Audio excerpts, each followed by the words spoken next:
कथेचं नाव धचा मा करणारी आनंदीबाई पेशवे. लेखिका प्रणाली देशमुख. वाचन सुजित देशपांडे. दुपारची वेळ. नारायणराव पेशवे आपल्या दालनात इकडून तिकडे कसल्या तरी विचारात चक्रा मारत होते. नारायणरावांना आपल्याविषयी गारदांनी केलेल्या कटाची कुणकुण लागली होती. सुरुवातीपासूनच आनंदीबाई घात करतील असा बरेचदा त्यांना संशय यायचा, परंतु आता ठोस माहिती मिळाल्यावर ते बैचेन होऊन आपल्याच वाड्यात दहशतीखाली वावरत होते. 30 ऑगस्ट 1773ला नागपूरहून पेशव्यांचा सेना सुभा साहेब पेशव्यांना भेटायला आला. पेशवे देखील त्याला भेटायला छावणीत गेले. तिथेच भोसल्यांनी ही बातमी पेशव्यांच्या कानावर घातली. दुपारी त्यांनी सरदार हरिपंत फडके यांना त्याबाबत बंदोबस्त करण्यास सांगितले. मात्र काही कामानिमित्त ते निघून गेले. अचानक शनिवार वाडा काका आम्हाला वाचवा, काका आम्हाला वाचवा या अर्थ किंकाळीने गुंजू लागला. प्रत्येक कोपऱ्यात स्वतःचा जीव वाचवत नारायणराव मदतीसाठी विनवण्या करत होते. शेवटी राघोजींकडे जाऊन बिलगून याचना करू लागले, परंतु गारद्यांनी आवेशात त्यांना खेचून घेतले. सुमेरसिंगच्या तलवारीने सपासप वार करून ती काळीच पिळवणारी किंकाळी थांबली. 18 वर्षाचे नारायणराव आपल्या लोकांच्या फितुरीने नाहक जीवास मुकले. त्या कट्टर सुमेरसिंगची रक्तानं माखलेली तलवार बघून आनंदीबाईंच्या चेहऱ्यावर विलक्षण शांती, समाधान आणि आनंद ओसंडून वाहत होता. राघोजीकडे मोठ्या अभिमानानं बघत आता पेशवेपद आपलेच या तोऱ्यात खाली कतप्राण झालेल्या नारायणरावांना अजूनही ईर्ष्येने एकटक बघत होती. तिला तो प्रत्येक क्षण आठवू लागला. ती भूतकाळातील साम्राज्याला राघोजींसारख्या अनुभवी कर्तबगार माणसाला पेशवे पदाची राजगादी मिळायला हवी होती. त्यावेळी त्यांना बाजूला सारून फक्त वंश परंपरेनुसार अधिकार देण्यात आले आणि इथूनच कूटनीतीला आरंभ झाला. युग कोणतेही असो, राजसिंहासनाचा मोह सारखाच. सत्ययुग असो, त्रेतायुग असो, द्वापारयुग असो किंवा कलियुग. भावाभावात वैमनस्य, ईर्षा, द्वेष निर्माण करून प्रत्येक वेळी सत्तेच्या लोभापोटी एकाला हार मानून किंवा त्याला वाटेतून मोकळं करून दुसरा राजगादीवर बसला. कुठे भाऊ असेल तर कुठे काका पुतण्या, तर कुठे कुलवंत वा वंशज नसलो म्हणून काय झालं, पण योग्यतेने आम्ही श्रेष्ठ म्हणणारे, सोबत चालणारे आणि मौका पाहून पाठीत खंजर घालणारे, आपलेच वाटणारे आप्त. इतिहासाच्या प्रत्येक अध्यायात सिंहासनासाठी कोणाचं तरी रक्त सांडलंय आणि त्या लाल भडक रक्तामुळे कोणाचा तरी राज्याभिषेक झालाय. इतिहासात एक नाव असंही आहे, एका वाक्यात तिचं कूटनीती तंत्र डोळ्यासमोर आणतं. अगदी लहानपणापासून इतिहासाची ओळख जशी होते तसंच एक नाव आ ई पाटीवर गिरवावं आणि कायमस्वरूपी ध्यानात राहावं. तितकं सहज कोणी विचारलं, धचा मा करणारी कोण? लगेच आठवतं, आनंदीबाई पेशवे. इतिहासकारांनी अतिशय धूर्त, गजाग, 100 कारस्थानं करणारी स्त्री म्हणून तिला वाखाणलंय. कोण होती आनंदीबाई पेशवे? आनंदीबाई गुहागरच्या ओक घराण्यातल्या, सुसंस्कृत, व्रतवैकल्य जपणारी, धार्मिक स्वभावाची असून राघोजींची बायको. परंतु राघोजी फटकळ, करारी, महत्वाकांक्षी होते. बाजीरावांचे पुत्र असूनही त्यांच्या मुत्सद्देगिरीचा आवाका कुठेच नव्हता. आनंदीबाई कदाचित राघोजींच्या संगतीने तशीच झाली असावी, असाही एक अनुमान आहे. आनंदीबाईंच्या वाचनाचा व्यासंग मोठा होता. कोपरगावात बंदिस्त असताना ती दिनचर्या लिहून ठेवायची. नाना फडणवीसांच्या जाचाला कंटाळून लिहिलेल्या पत्रात बरेचदा राग व्यक्त होतो. त्यांनी आपण कोणत्या प्रसंगातून जातोय, कसा त्रास होतोय हे सांगताना रामायण महाभारतातले दाखले दिले.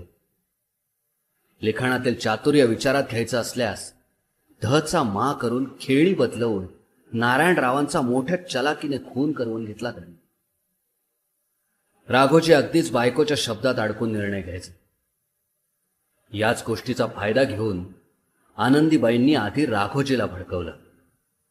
पेशवेपद तुम्हाला कधीच मिळणार नाही. माधवरावांच्या मृत्यूनंतर नारायणराव पेशवे झाले. पुढे त्यांचा मुलगा गादीवर बसेल.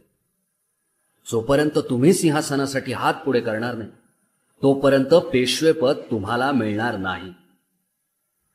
आनंदीबाईंच्या या कान उघडणीने राघोजी रक्ताचे नाते विसरले आणि मनात सुडाग्नी पेटला. मराठ्यांच्या इतिहासात पेशवेपद पूर्वीपासून असले तरी ते राज्यकारभार करत नव्हते. बाळाजी विश्वनाथ भट यांनी औरंगजेबाच्या नजरकैदेतून सुटून आलेल्या शाहूंना मदतीचा हात दिला. शाहूंनी अनेकांच्या विरोधाला डावलून बाळाजीचा थोरला मुलगा बाजीराव याला पेशवेपद बहाल केले.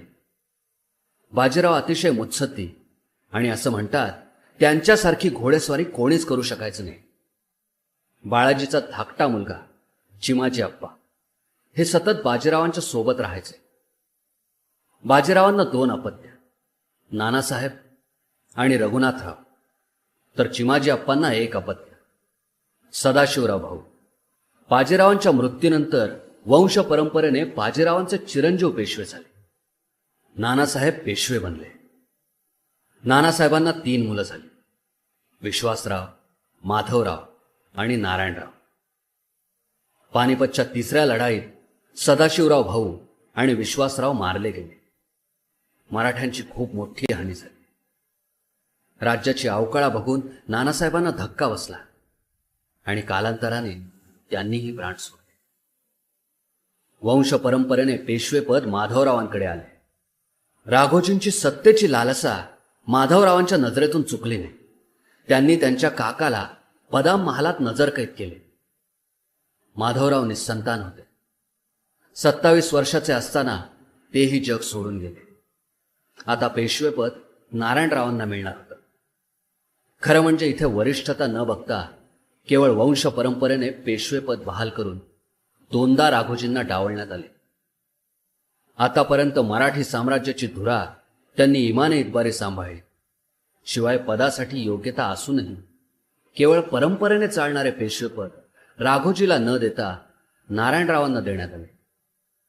परंतु नारायणरावांचे वय कमी असल्यामुळे पेशवेपद जरी त्यांच्याकडे असलं तरी कारभार राघोजी आणि त्यांची पत्नी बघायच्या.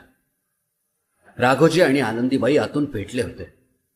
कित्येक वर्षात धगधगत असलेल्या अग्नीने आज भडका घेतला होता आणि कारस्थान सुरू झाले होते. पेशवाईत 5,000च्या जवळपास गार्दी कामाला होते. हिंदू, मुसलमान, अरब, हबशी असे अनेक जाती समुदायाच्या लोकांच्या रक्षणाची आणि उपजीविकेची जबाबदारी शनिवारवाडा घेत असत. परंतु ज्यांनी पैसा पुरवला तो यांचा मालक असायचा. पानिपतच्या लढाईपूर्वी इब्राहिम खान गार्दी हा त्यांचा नेता होता, परंतु तो लढाईत मारला गेला. त्यानंतर सुमेर सिंग, खरक सिंग, मोहम्मद युसूफ यांना नेतेपद मिळाले.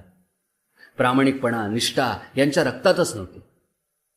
नारायणराव पेशवे असताना शाही खजिना जवळपास खालीच. त्यामुळे पेशव्यांवर गार्द्यांचा राग होता.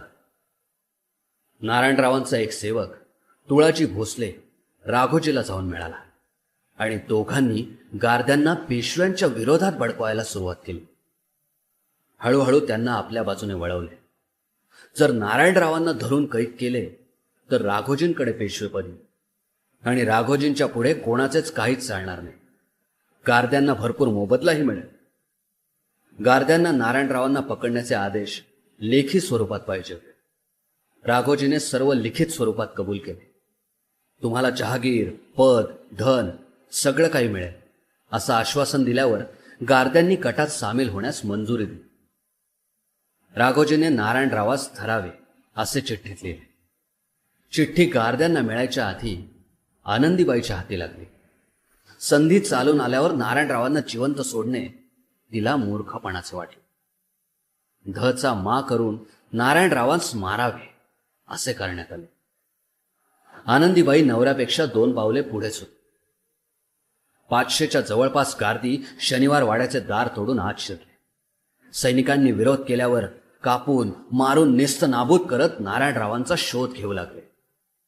अखेर नारायणरावांच्या दालनात जाऊन त्यांना पकडायचा प्रयत्न केला, परंतु नारायणराव निसटून राघोजींच्या दालनात गेले. राघोजी पूजा करण्यात मग्न असताना नारायणरावांनी राघोजींना घट्ट पकडले. काका, काका, हवं तर तुम्ही पेशवे व्हा, पण आमचा जीव वाचवा, अशी विनवणी केली. परंतु त्यांच्या पाषाण हृदयाला जराही बाजार फुटला नाही. अखेर तुळाजी आणि 4-5 गार्द्यांनी पेशव्यांना पकडले आणि सुमेर सिंगने तलवारीने वार करत नारायणरावांचा निर्घृण खून केला. खरं म्हणजे रघुनाथरावांनी आतापर्यंत मराठा साम्राज्याचा विस्तार वाढवला. अटके पार मजल गाठणे ही म्हण त्यांच्याच पराक्रमावरून लयास आली. परंतु नवरा बेछूट, अतिमहत्वाकांक्षी, शिवाय त्याच्या अहंकारी वागण्याने तो आप्तांमध्ये अप्रिय आहे हे आनंदीबाईंना ठाऊक. धचा मा करणे ही राजकारणातील एक खेळी असावी असाही अंदाज बांधता येतो.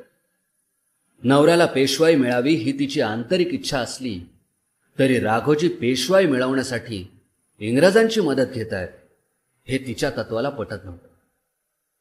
नाना फडणवीसांना पाठवलेल्या पत्रांमध्ये पेशवाई धोक्यात आहे, साम्राज्याला आलेली अवकाळा थांबवण्यासाठी तरतुदी कराव्या लागतील, अशा आशयाच्या पत्रांचा उल्लेख इतिहास बखरीत आढळतो.